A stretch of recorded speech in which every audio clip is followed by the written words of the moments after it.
Indian philosophy में कुछ ऐसी बात है ना, अगर तुम उसको पढ़ोगे ना तो 100-200 बुक्स का ज्ञान पूरी इंडियन फिलोसफी में समाया हुआ है। क्योंकि इंडियन फिलोसफी एक ही विचारधारा वाली नहीं है। इंडियन फिलोसफी के अंदर ही अगर तुम देखो तो बहुत सारी ब्रांचेज हैं और उन ब्रांचेज में भी बहुत ज़्यादा चीज़ें फैली हुई है। बुद्ध फिलोसफी, जैन फिलोसफी, वेदास, फिर मतलब वेदांता है। उनका जो मतलब मोटो है, मैसेज है, वो कहने का तरीका, सोचने का तरीका बहुत अलग अलग है। तो इसलिए जो इंडियन फिलोसफी है, it is the one of the best thing. अगर तुम इसके बारे में पढ़ो और इसको ध्यान से देखो, बस इसके बारे में डूब जाओ, जितना भी तुम पढ़ सकते हो उतना पढ़ो। आज हम बात करने वाले हैं कि one of the best things जो मैंने जैन फिलोसफी में से सीखी है। जैन फिलोसफी से मैंने ये सीखा है, स्यादवाद एक टर्म है, उसके अकॉर्डिंग होता ये है कि हर कोई सही है। अब इसका मतलब हर कोई सही है का मतलब ये नहीं है कि सभी सही है, इसका मतलब ये नहीं होता। देखो मेरी बात समझो, स्यादवाद जैन फिलोसफी ये कहती है एक ही टॉपिक के ऊपर लोगों के अलग अलग ओपिनियंस हो सकते हैं, पर जरूरी नहीं है कि एक ही बंदा उसमें सही हो और बाकी बंदे उसमें गलत हो। आज अगर एक टॉपिक है, उसमें मेरी कोई राय है, तो मैं भी सही हो सकता हूँ और वो सामने वाला भी सही हो सकता है अपने अपने वे में। जरूरी नहीं है कि हर टॉपिक को समझने का एक ही रास्ता हो, एक ही वे हो। हर चीजें हम अलग अलग वे में समझ सकते हैं, अलग अलग तरीके से समझ सकते हैं और कहने का वे भी अलग अलग होता है। जैसे कि यहाँ पे एग्जाम्पल दिया गया है बहुत मस्त सा, कि जैसे कि मान लो 4 अंधे आदमी हैं, अब उनको यही नहीं पता है हाथी होता क्या है, वो फर्स्ट टाइम एक्सपीरियंस ले रहे हैं, तो उन्हें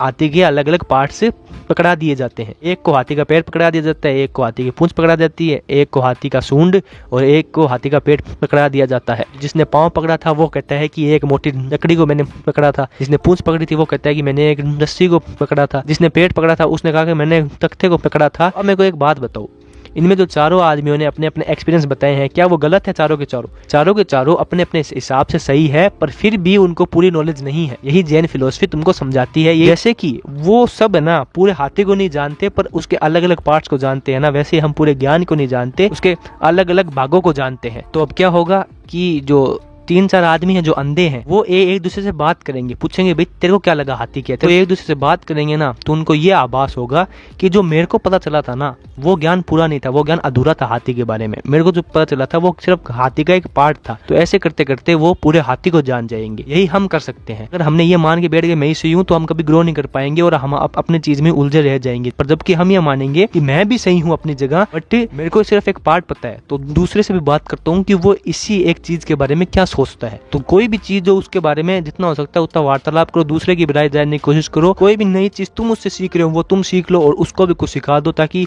एक पार्ट तुम उससे ले लो और एक पार्ट तुम उसको दे दो। पर ये करते हुए तुम्हें थोड़ा सा दिमाग लगाना पड़ेगा, सब्जेक्टिवली सोचना पड़ेगा मेरे को कौन सा ज्ञान लेना है, कौन सा ज्ञान नहीं लेना। क्योंकि हो सकता है कि सामने वाला कोई ऐसी ही बात कर दे जो मतलब फालतू है, बस उसने मान रखी है, उसने कम से कम सोचा विचारा हो, लॉजिकल किया, उसके पास कुछ प्रूफ्स हो, प्रूफ्स नहीं हो तो कुछ उसके पास उसकी धारणाएं हो, उसके पास लॉजिक होना चाहिए। लॉजिक हो जाने से भी वो पूरा सही नहीं हो जाएगा, इसलिए कह रहा हूँ उसको एक सिर्फ पार्ट का होगा ज्ञान, बिना लॉजिक के तो उसको एक पार्ट की भी प्राप्ति नहीं होगी ज्ञान की। कोई पूरा सही नहीं है, और अगर तुम्हें पूरा सही होना है या फिर और ज्ञान लेना है जिंदगी के अंदर, दूसरे की बात सही लगे खुद लो, खुद की कोई सही बात है सामने वाले को दो, अपनी एक बात पे स्टिक होकर मत रह जाना जिंदगी के अंदर, कोई भी पूरा सही नहीं है। आई होप तुम्हें आया होगा समझ में। मिलते हैं अगले वीडियो में, तब तक के लिए मस्त व्यस्त ऐसे देखते रहो और मजे में रहो। बाय।